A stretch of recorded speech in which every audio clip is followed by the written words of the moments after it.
Hello, Aries. How are you doing? How are you doing? Okay, let's get moving and grooving and tap into your love reading for this upcoming week. My name is Corinne Clapham, intuitive wellness guide and Reiki master, amongst tarot and oracle reader, psychic reader, medium, and so many other things I do in the healing realm. So let's focus on your reading today. I just want to take a quick moment to tune in and tap into your overall energy. It's funny, I see the word, is it displacement? Disregarding or displacement, if that word resonates with any of you. And also know that this is a general reading, so it may resonate with some of you, but may not all of you. Okay, let's tune in and tap in. So, our dear sweet Aries, what do we have going on for Aries for the week of April? I always forget the dates, even though I just wrote it. So tomorrow, on Monday till May 2nd. What do we have going on? Some of you are going through a breakup right now, which I think, whoever is going through a breakup right now, you're aware that is, like, that's currently taking place. Displacement. I feel like some of you are having to not move, but it's like you're going to stay somewhere. I don't know. Hold on. I'm just trying to sense or feel if some of you have been in a breakup and you're going to stay somewhere temporarily. Like I see 1 to 2 to 3 to 4, 5, 6 weeks. It's going to be different for each and every one of you who are going through that. I'm hearing the words move on, which I feel like those of you who are going through the breakup know to move on. Okay, let's check in what's going on here. Okay, all right. We got the we have the Queen of Wands over here. Sorry, just before I move on, because I was tapping into some of you who are going through a breakup. Some of you are going to be staying at someone else's place. Some of you, I feel like a mom's place or a parent's place. Some of you maybe a friend's place. It's somewhere to just kind of like until you figure out something more longer term or what's going on with all this while it's there. For some of you, like the singles, I feel like there's something shifting or changing within the work, whether you're contemplating something different or contemplating something that you've been wanting to do, but you're afraid of making that jump. Sometimes I close my eyes, by the way, because I can just visually see a little bit better what's going on. I do want to say, Aries, if you are in that storyline where you are shifting or like sensing or feeling like you're getting tired or sick of what you're currently doing, but you want to do something else, but you feel like you can't, really look into it. Look into it, because now's the time to do this before we go into Mercury retrograde. And Mercury in retrograde will be taking place May 27th. And usually during Mercury retrograde, we want to stay away from doing any big contracts. It's not to say that people haven't signed contracts and it's been okay, but just generally, if you want to work with those energies, that would be the best way to go about doing it. I'm sidetracked with lighting here. And you don't, because I'm sensing for some of you feel like maybe who you've been watching as like entrepreneurs or whatnot, you feel like you need to make that jump and quit and like start from the bottom barrel and jump. But do you know, like, if you have a job that you're okay to work in a little bit longer, of course it's okay for your mental health and physical and all that. You can always start what it is that you really want to do as you do that in transition, because there won't be as much pressure or stress that way. And now, as I'm saying that, I'm hearing that some of you feel like there's a little bit of a worry or concern that if you don't actually have that pressure to make something work, you feel like you're not going to make it work. But I am picking up different little energy storylines for different Aries of you, and know that you can also check out your moon rising as well. Okay, so let's go over to what's going over here. Queen of Wands, person of confidence, assurance. And so I think for some of you, you really need to pull that in. There's also the death card over here. So a lot of you, I'm not surprised now that I was picking up that some of you are going through a breakup. Some of you are going into a transition with work, or some of you are even going with both of those. It's almost like a whole renewal. But just know, like when we have the death card, that means that you are finishing out a cycle. That means that you are going to start something so new and fresh. And sometimes when it feels like everything's falling apart, those can be the moments we can like have the most beautiful epic creations for our next phase that's coming in. So just know that's happening. We have the 10 of Cups over here. It was in the reverse. Okay. So 10 of Cups can represent family and love and support. It was in the reverse. So I feel like for some of you, you feel like you don't have that support, but a lot of you, it's because they don't even know you need the support. Even if it's just like support in terms of someone to talk to, or have someone to bounce off ideas and things like that. So, do what you got to do to reach out, because sometimes people don't know, like people cannot help you unless they don't know. And I love using this analogy with people. When you go to a drive-through, they want to give you the food, but they cannot give you the food until you put your order in. It's the same thing. People can't always help you unless they know what you need help with. Okay. We have the 7 of Pentacles. That was also in reverse as well. And 7 of Pentacles can represent like hard work, sometimes delayed waiting. But I feel like some of you haven't even really started on what you really want to do. And those of you who are in that boat, like, that you kind of know that you haven't started. You've been spending more time thinking about it by actually doing it. And there might be a fear that you're going to put in all this work and then there's not going to be any rewards in it.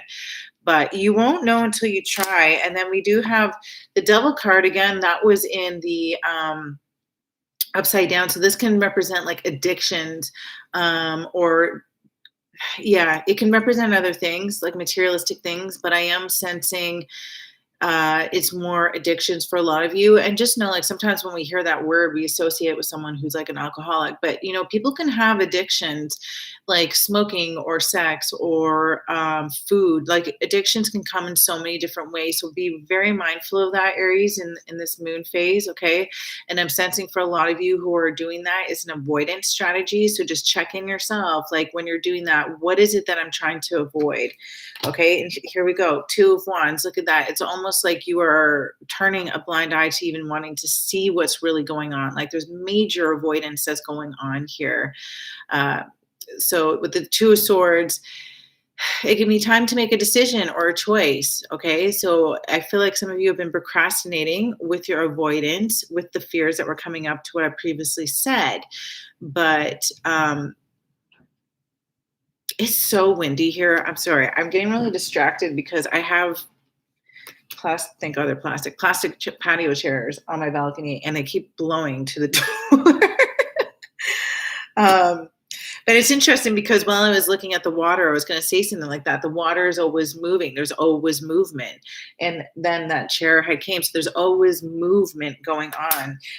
But continue with the Aries. Keep focused on what you need to keep focused on. We have 3 cups here. So I do see you shifting and moving, a lot of you.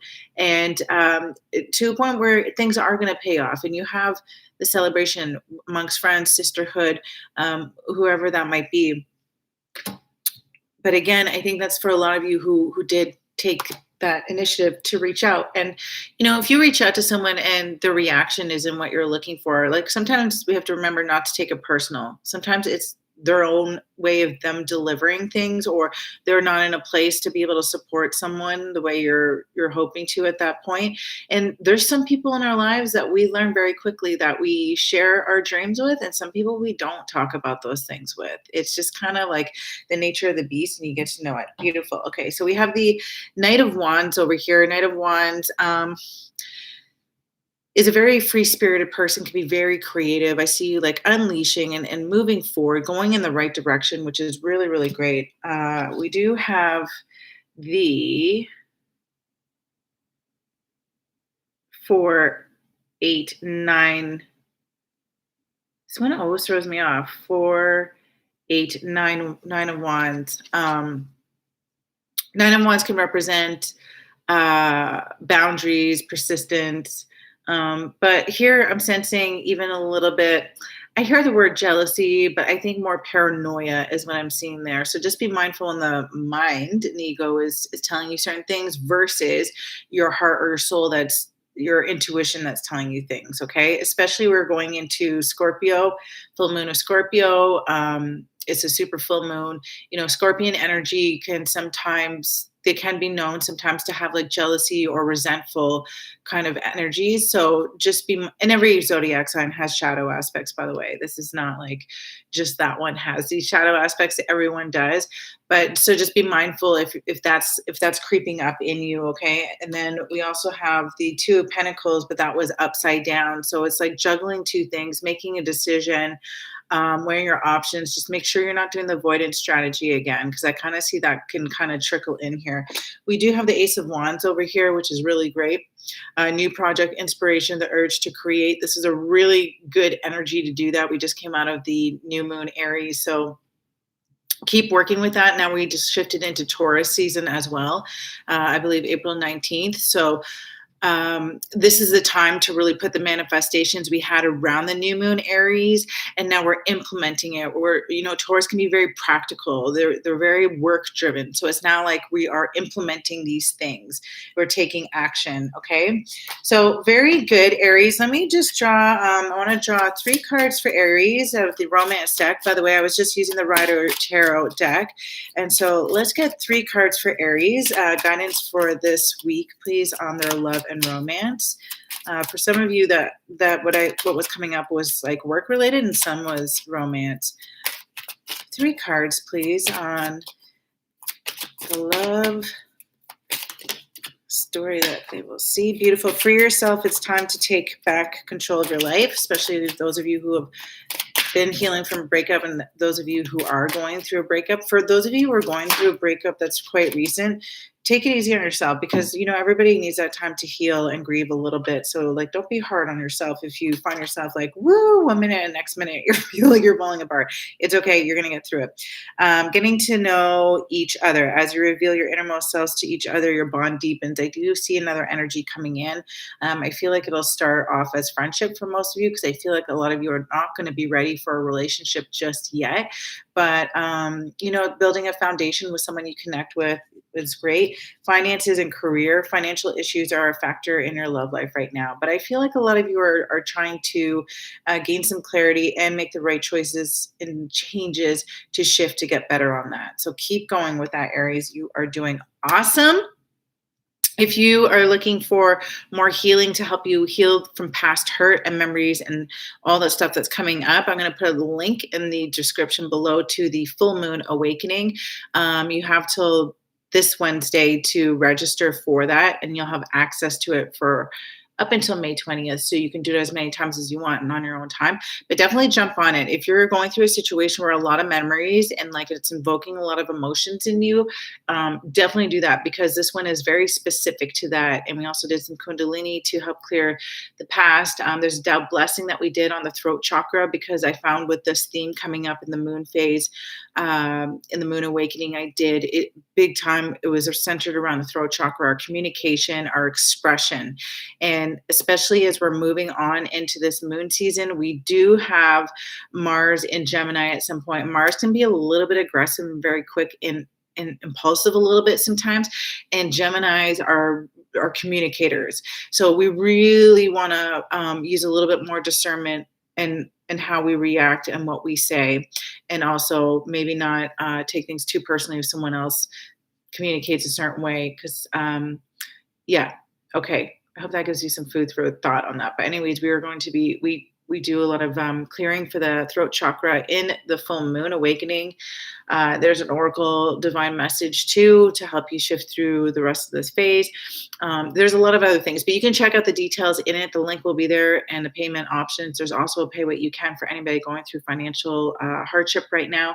And anybody who's looking for a one-on-one reading, whether it's psychic, tarot, oracle, or even mediumship, connecting messages from a past loved one, I will put that in the link below. Okay.